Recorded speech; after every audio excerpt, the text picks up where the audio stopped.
Igreja presente. Esta semana, o Supremo Tribunal Federal, o STF, discutiu sobre se as igrejas devem abrir ou não. Alguns não querem abrir o espaço físico, outros defendem uma limitação a 25% diante da pandemia em que vivemos. É fato que líderes cristãos que mercantilizam a fé querem abrir a qualquer custo os templos. Na maioria das igrejas, o dinheiro tem sido escasso. Outros defendem o bom senso, no sentido de que apenas a igreja reunida na localidade, a membresia, decida se abre ou não, respeitando os protocolos de higiene, mas sendo a congregação que decide para não se submeter ao Estado. Isto nos faz pensar o que é a igreja. A igreja nasceu no coração de Jesus. Antes de Jesus, o povo de Deus era o Israel étnico e quem aceitava se submeter ao Adonai de Israel. Foi assim que Ruth, moabita, e antes dela Raabe, em Jericó, foram aceitas, por exemplo, dentre o povo de Deus. Perceba que no Antigo Testamento não havia igreja, como hoje. A chamada igreja no Antigo Testamento era submetida a uma antiga aliança. A de hoje é firmada em Jesus. Veja o diálogo entre Jesus e seus discípulos em Mateus capítulo 16, do verso 13 ao 18, que irei ler a partir de agora. Indo Jesus para os lados de Cesareia de Filipe, perguntou aos seus discípulos: Quem diz o povo ser o filho do homem? E eles responderam: Uns dizem João Batista, outros Elias, e outros Jeremias, ou algum dos profetas. Mas vós, continuou ele, quem dizeis que eu sou? Respondendo, Simão Pedro disse: Tu és o Cristo, o Filho do Deus vivo. Então Jesus lhe afirmou: Bem-aventurado és, Simão Barjonas, porque não foi carne e sangue que te revelaram, mas meu Pai que estás nos céus. Também eu te digo que tu és Pedro, e sobre esta pedra edificarei a minha igreja, e as portas do inferno não prevalecerão contra ela. O diálogo entre Pedro e Jesus, antes da famosa passagem que um certo grupo se fundamenta para dizer que Pedro é o primeiro Papa, mostra Jesus perguntando quem ele era. Pedro, inspirado pelo Espírito Santo, responde: Tu és o Cristo, o Filho do Deus vivo. Perceba, querido ouvinte, a igreja, em primeiro lugar, proclama a Jesus, proclama os feitos, a obra e o reino de Jesus. Quando mais à frente nos evangelhos Jesus diz que não sobrariam pedras e que ele reconstruiria o seu templo, referindo ao seu corpo, ele já exprime o que Estevão diz em Atos 7,48. Deus não habita em casas feitas por mãos humanas. Perceba, a igreja são as pessoas e não um lugar físico. A ideia de um lugar físico surgiu no século IV. Ao ler o livro de Atos, visualizamos que os irmãos se reuniam e partiam o pão, celebrando a esperança da ressurreição, proclamando que Cristo vive e reina. Logo, eles não se preocupavam com um lugar físico. Eles se reuniam em casas, catacumbas, prisões, masmorra, e talvez não reconheceriam o tanto que a mentalidade pagã invadiu a cristandade com a ideia de que o líder e o catedrático e que só o presbítero, pastor, pode ensinar. Eles viviam um sacerdócio universal, que também foi em parte perdido no meio da cristandade. Eles preocupavam-se em moldar as pessoas ao seu redor pelo exemplo, pela integridade, pela ação, pela compaixão. Minha oração é que possamos aprender a pensar menos em estruturas, denominacionalismos ou barreiras.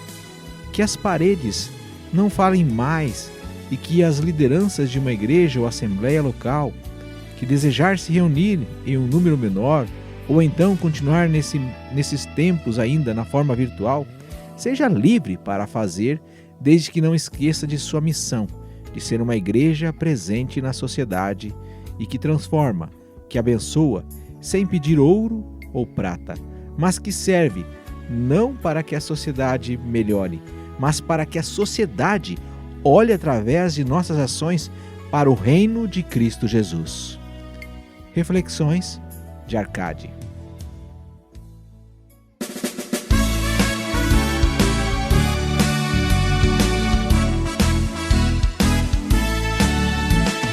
O estandarte desta igreja, levantemos sem temor.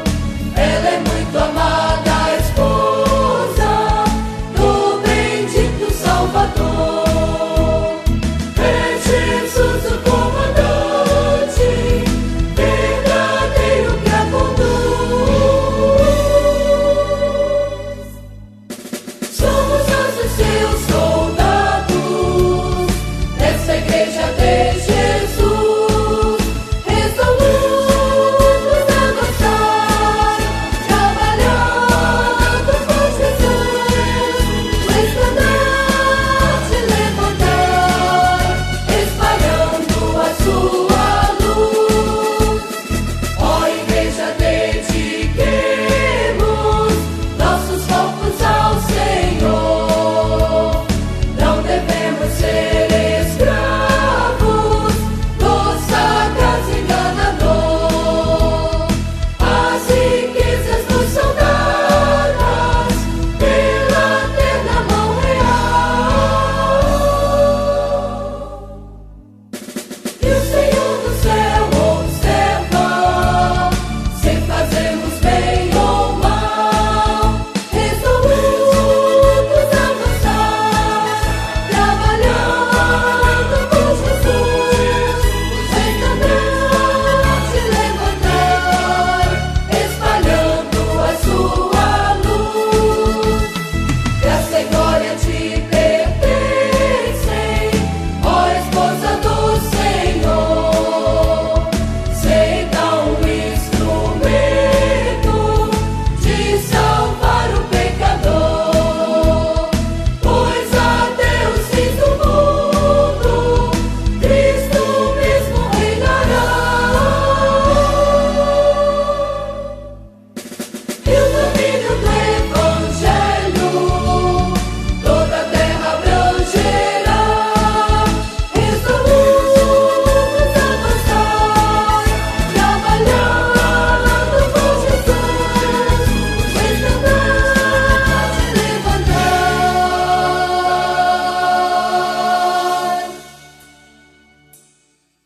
espalhando a sua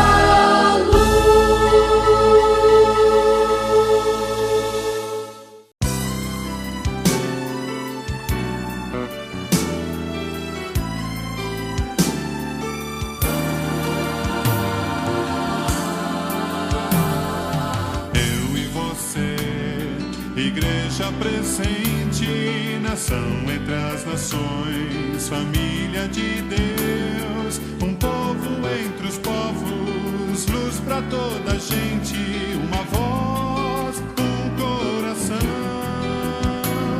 uma voz, um coração.